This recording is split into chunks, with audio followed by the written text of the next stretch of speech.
fond, y a pas de quoi pleurer. Autrefois, avant que le béton vienne manger l'herbe, c'est là qu'on regardait passer les bateaux tous les deux. On jouait à faire semblant de voir qu'elles allaient à Shanghai, des péniches ou quelque part des autres ports de San Francisco. Et si je veux raconter, il faudrait peut-être mieux que je raconte dans l'ordre.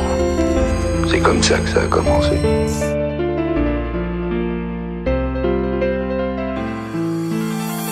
En 1970, après plus de 3 siècles, il est rare de croiser des troupeaux dans la capitale, mais les embarras, on ne vous l'apprendra pas, n'ont pas disparu.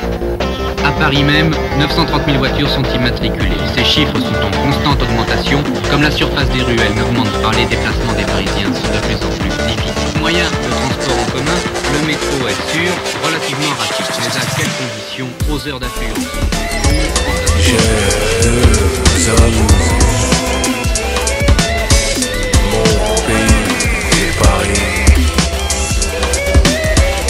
Alors ici, voyez-vous, vous avez la tour Eiffel qui fait à l'heure actuelle 300 mètres. Ça paraît pas, mais c'est quand même du joli travail. Mais dans 2 ans, si on revenait à Paris, vous ne la reverrez plus. On ne la reverrait plus? Non, plus à cet emplacement. Qu'elle serait? Elle sera en face école militaire. Où est-ce à l'école militaire? Vous apercevez là-bas, tout en fond là-bas. Ah oui, et alors on va déplacer la tour Eiffel. Ah non, on la démonte absolument pas, ça sera monté sur chariot et vérin et tiré par des camions. Ouais, ça ne va pas gêner l'école militaire? Non, ça ne gênera pas, l'école militaire passera en dessous les arcades. Cette journée de la bicyclette, au cours de la randonnée, j'ai vu que c'était plutôt la journée de l'automobile. Car au plat du terre, nous avons été victimes d'un embouteillage, ce qui est scandaleux, vous ne croyez pas? Le vélo, c'est la santé. Le vélo, c'est la santé. Le vélo, c'est la santé. Le vélo, c'est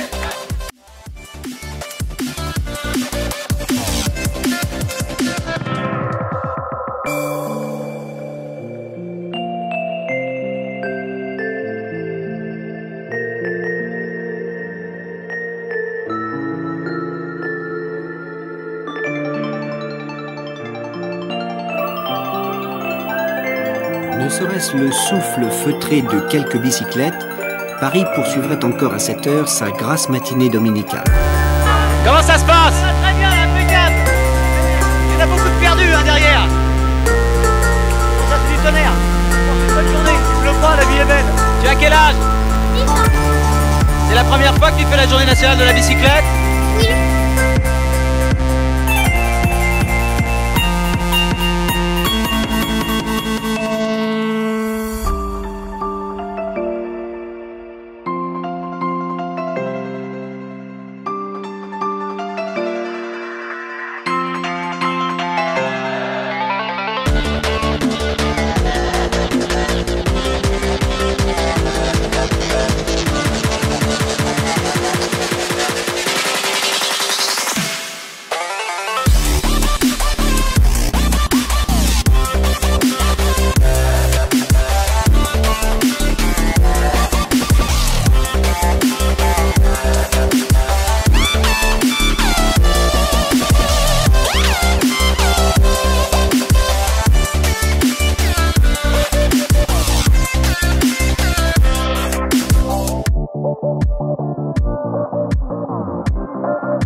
Au dernier recensement, plus de 25 poissons différents trouvaient des conditions de vie adéquates dans la Seine. Voilà pourquoi j'affirme que l'on peut rendre un fleuve propre. Et j'ai d'ailleurs indiqué que dans 3 ans, j'irai me baigner dans la Seine devant témoins pour montrer que la Seine est devenue un fleuve propre. Nager dans la Seine, c'est pas simplement pour les JO, c'est bien sûr donner des possibilités aux Parisiens et aux Franciliens d'aller nager dans notre cours d'eau, mais c'est aussi avoir un legs, un héritage écologique à l'issue des Jeux, un fleuve qui redevient vraiment propre. On n'est plus très loin, mais il y a encore du boulot.